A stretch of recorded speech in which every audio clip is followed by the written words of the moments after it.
I was so heavily into the Beatles. Even Zappa was a major influence as far as just to do what you're not supposed to do and go over the edge. And that's part of my music. I love dealing with all the different genres. And I love symphonic music. I love Frank Sinatra music. But I also love Killing Joke and Public Image. And, and I love being able to do that and yet also do, I don't know, you name it, as I said. I love the folk, Simon and Garfunkel kind of stuff.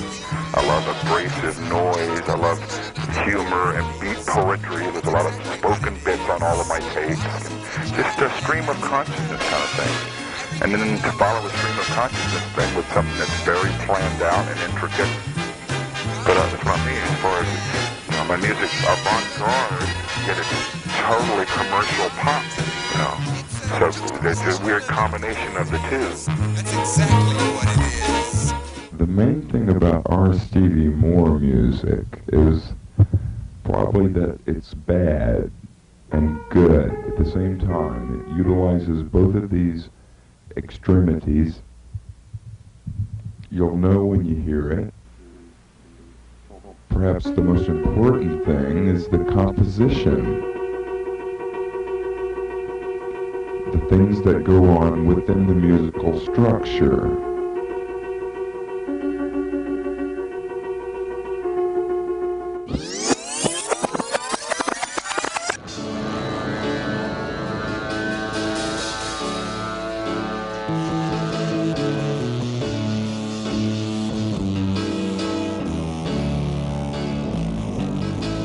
I heard this on Date. The original version was, well, it'd be kind to call it cacophonous, but you could hear what was great about it, where he was going. There was something there, and it had a lot of really interesting little parts and some great chord changes, fantastic chord changes and inversions and stuff. And it's basically this it's a great little piece of music, really good melody, some great changes, some fantastic changes, and it's funny, which is rare. It's rare that a rock track actually can make you laugh.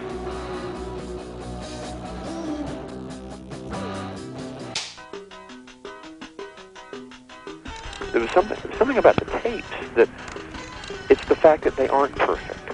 Yeah. Because everything you hear on the radio is perfect. Exactly. Every album you buy is perfect. I mean, the drum machines are just spot on. Nobody's out of tune because they kind of, if they sing out of tune, they fix it. That's the tapes are. They were done by a human being. Mm-hmm. That's right. And that's an increasingly rare commodity. Yeah.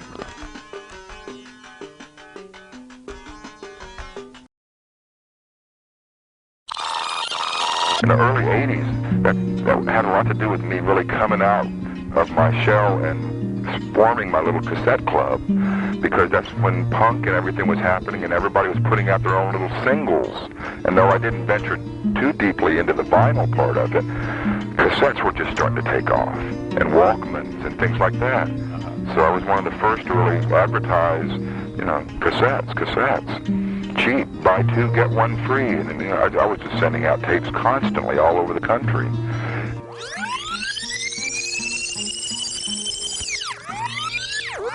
Tell me again. Anyone that was interested in so-called joining my cassette club could get anything and everything I ever recorded. And I was also sort of mockingly putting myself in a place of not being a recording artist any longer, but being a record company mogul who had this amazing back catalog of work. And so I've channeled all my energies into just trying to continually keep the mail order going. That's been the main thing for me. And it's all hand done. I have, even though, I have, some nice covers, which are Xeroxed and nicely designed. Still, the whole thing is hand done, and they get a letter from me and whatever. Very personal kind of thing.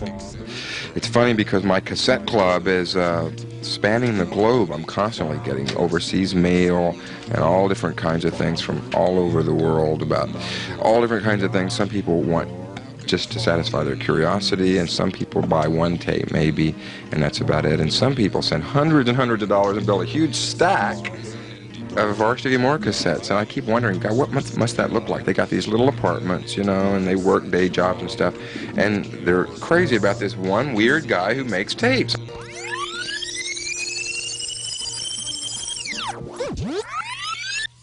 Which is not to say that it's, you know, that it's really exploded yet. I mean, it's still real small. And I don't really do much advertising. I've sort of gone through that, and sometimes it works in certain ways, but more often than not, it really doesn't pay off, you know. Not only did I start the recording early on, but I also did the self-marketing, self-releasing kind of things early on. Which it must have been very, very hard to get any attention, any distribution, any awareness. That's right. Yeah. It was all just, you know, post office, sending out catalogs and stuff, word of mouth. Hello? Henry? Yes, Stevie. I was wondering if you could put the operator on the line. I need to speak to her. It's pretty crucial. Yes, we need distribution. If you could put her on the line. I know that, but she has...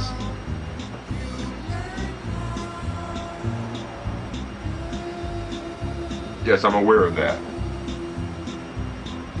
But Henry, I need distribution. Without that, there's nothing. You know, I'm always called the father of the home taping underground and all that, which is kind of ironic. I get used as a reference point all the time and whatever.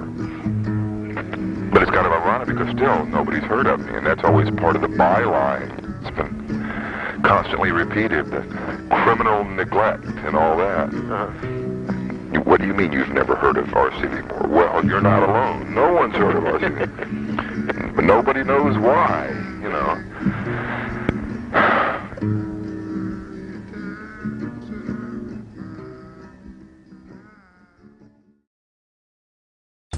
And I've had tons of press through the decades, you know, but never anything.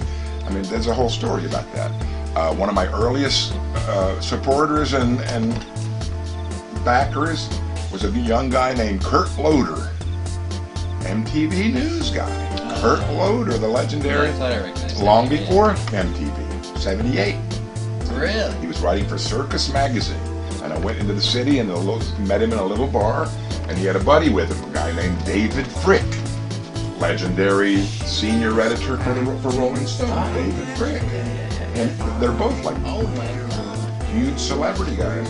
Oh, that's easy. And I've always, they were great supporters of me in the early days before they made it. And then after they made it, I was always so pissed off that, God, I need these guys more than ever. You know? Right. Imagine just a couple of name drops, how much that would help me. Right. But I could never even hardly get to Kurt Loder. He was interviewing Madonna and You Def tried to Leppard. reach out? Yeah, I'm always doing that. You know, Yeah. I'm not a phone guy, but I'm always sending packages out and stuff.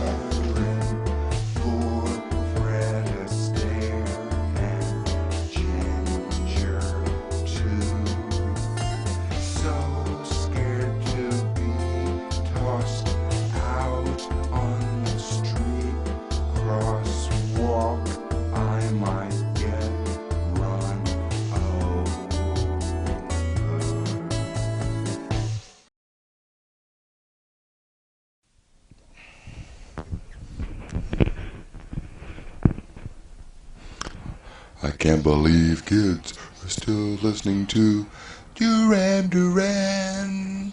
I can't believe kids are still listening to Frankie Goes to Hollywood. I can't believe kids are still listening to Whitney Houston. I can't believe kids are still listening to Sting. I can't believe kids are still listening to Mike and the Mechanics. Here's their new single.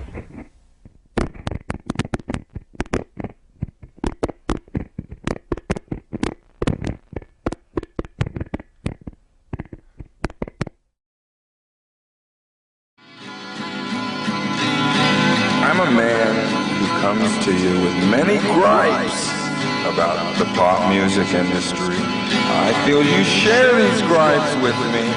I feel almost everybody shares these gripes with me, but nobody's doing a damn thing about it.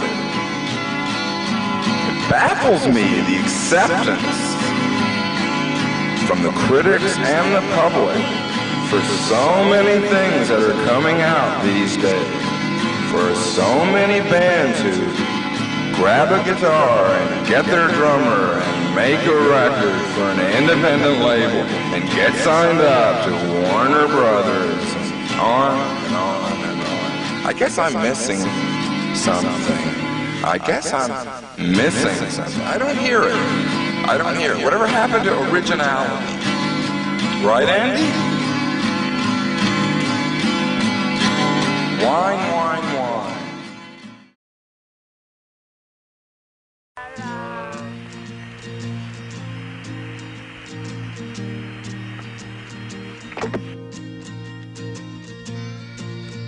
Have you made money at it at all? I mean, has there been a little aspect you've managed to accumulate, or has it just been... Not much. I still have a day job, working in a record store, and just making ends meet.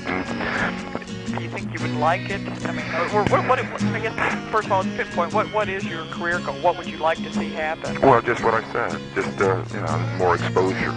I don't know what the end result is as far as the word fame. I don't know what that means.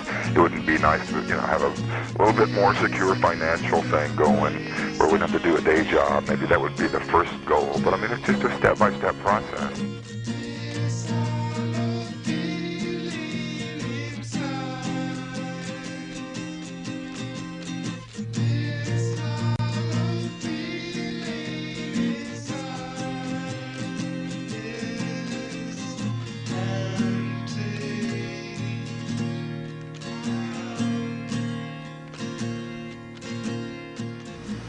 I live day to day.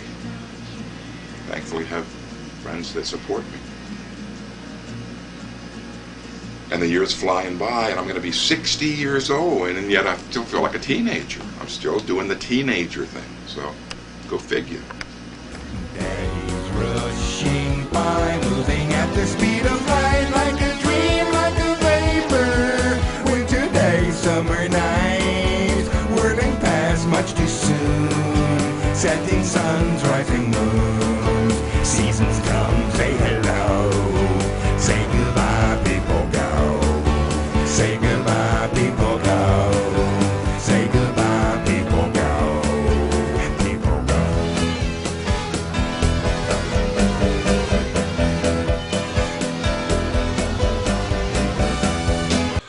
I may be the perfect case of you're gonna miss me when I'm gone.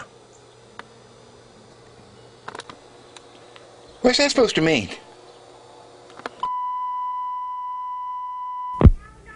A very good evening to you. Same to you. How are you, Fred? Okay.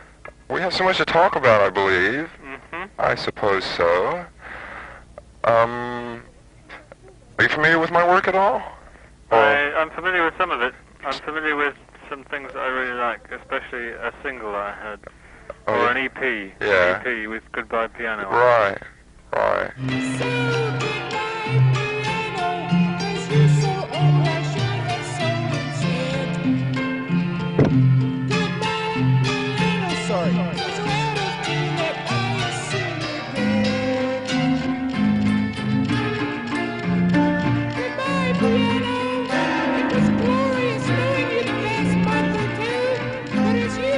Sending me away because I cannot supply the money they want. And wherever I go, I know I'll meet your brothers and sisters, and of course, they would gladly let me play their boards all day long. Now you rest right here, okay?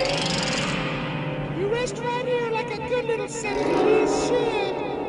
And don't let anyone give you a willy